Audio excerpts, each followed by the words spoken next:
Tomorrow morning's rush hour may bring skies with rapidly cloud up later tonight and a period of snow or flurries will develop.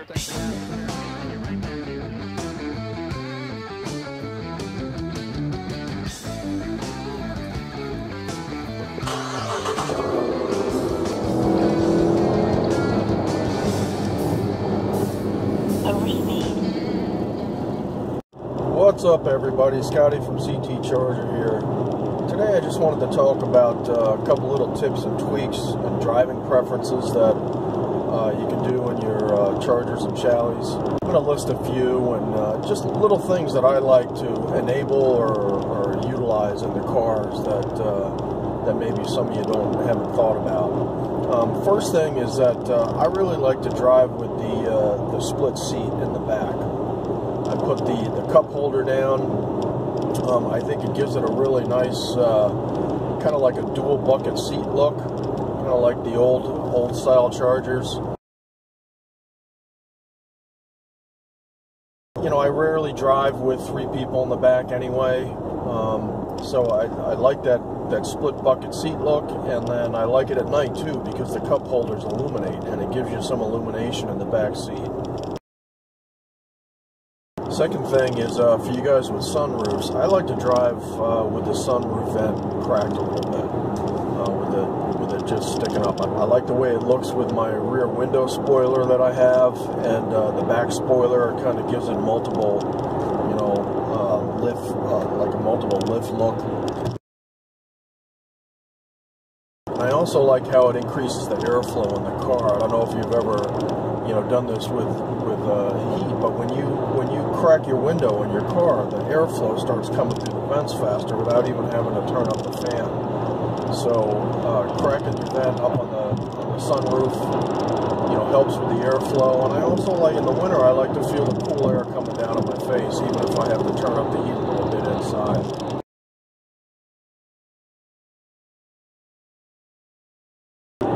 Next thing is, I like to drive with my daytime running lights on all the time. I don't like relying on the automatic light sensor, especially in the mornings and the evenings where it could be automatically switching the light mode that's on, turning on the regular headlights and whatnot. Especially on the Charger, I like the C headlights, or the C running lights that come on, shaped like a C. I think that really adds a cool look to the car. So I'll usually turn those on, leave them on all the time. Next thing is just using the sport mode button. A lot of guys have posted that they wish there was a way to disable the MDS so it doesn't go down in a 4-cylinder mode. Well, guys, that's what the sport mode button is for. It doesn't mean, you know, when you push the sport mode button, it doesn't mean that you got to all of a sudden start racing and do 60 times and whatnot. You push the sport mode button, it turns off MDS. So and finally, I ran out of gas a couple weeks ago. So I had a gas can, and I ran home and got that. And the gas can has a spout on it that pulls out. It's kind of integrated into the cap.